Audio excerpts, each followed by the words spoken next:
नमस्कार, DNP India में आपका स्वागत। मैं हूं आपके साथ राहुल चौधरी। उत्तर प्रदेश के रायबरेली में लोकसभा चुनाव की राजनीति गर्मा गई है। सोनिया गांधी ने रायबरेली से चुनावी मैदान में ना उतरने का फैसला किया है। सोनिया गांधी अब राज्यसभा के जरिए अपनी राजनीति करेंगी।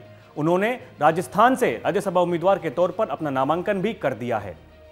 सोनिया गांधी की रायबरेली से उम्मीदवारी छोड़ने के बाद दावा किया जा रहा है कि प्रियंका गांधी यहां से कांग्रेस उम्मीदवार हो सकती हैं। राहुल गांधी की भारत जोड़ो न्याय यात्रा के रायबरेली पहुंचने पर इस मसले पर कोई बड़ी घोषणा हो सकती है। माना जा रहा है कि रायबरेली में गांधी परिवार की विरासत को संभालने की जिम्मेदारी प्रियंका पर आ सकती है।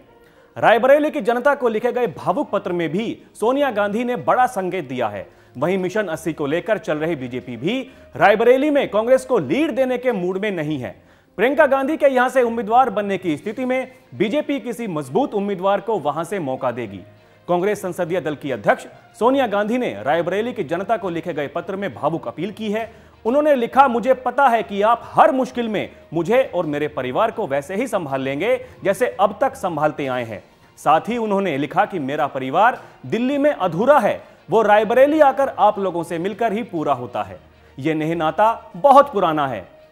सोनिया गांधी के इस पत्र को विरासत की लड़ाई में परिवार को आगे बढ़ाने की कोशिश के रूप में भी देखा जा रहा है।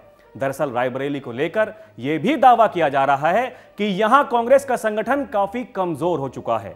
ऐसे में सोनिया गांधी भावुक तरीके से परिवार के लोगों से जोड़ने की कोशिश करती दिख रही हैं। प्रियंका गांधी की उम्मीदवारी के बाद बीजेपी की ओर से उम्मीदवार के नाम पर भी चर्चा तेज हो गई है। दरअसल गांधी परिवार के गढ़ पर पिछले चुनाव से बीजेपी ने सेंधमारी शुरू कर दी है। 2019 में कांग्रेस को अमेठी सीट पर करारा झटका लगा था। अमेठी से तत्कालीन कांग्रेस अध्यक्ष राहुल गांधी को बीजेपी उम्मीदवार स्मृति ईरानी ने हराकर इतिहास रच दिया था। अब गांधी परिवार के एक और गढ़ रायबरेली को लेकर चर्चा का बाजार गर्मा गया है। माना जा रहा है कि रायबरेली से अगर प्रियंका गांधी उम्मीदवार बनी तो बीजेपी किसी स्मृति ईरानी जैसे चेहरे को उनके सामने चुनावी मैदान में उतार सकती है। स्मृति ईरानी को लेकर भी चर्चाएं तेज हैं। चर्चा है कि क्या अमेठी छोड़कर स्मृति ईरानी रायबरेली से चुनाव लड़ सकती हैं। दरअसल पिछले चुनाव में अमेठी के साथ साथ रायबरेली में भी स्मृति ईरानी काफी सक्रिय रही थी। लोकसभा चुनाव 2019 में राहुल गांधी की हार के बाद इस बार भी माना जा रहा है कि वे केरल के वायनाड सीट से ही चुनावी मैदान में उतर सकते हैं। ऐसे में बीजेपी अमेठी से स्मृति को हटाकर रायबरेली से उतार सकती है। वहीं खबरें रायबरेली से बीजेपी विधायक अदिति सिंह को लेकर भी है। प्रियंका गांधी को उनसे पहले ही चुनौती मिल चुकी है। कांग्रेस से बीजेपी में आने के बाद यूपी विधानसभा चुनाव 2022 में अदिति सिंह रायबरेली सीट से पहली बार कमल खिलाने में कामयाब रही थी।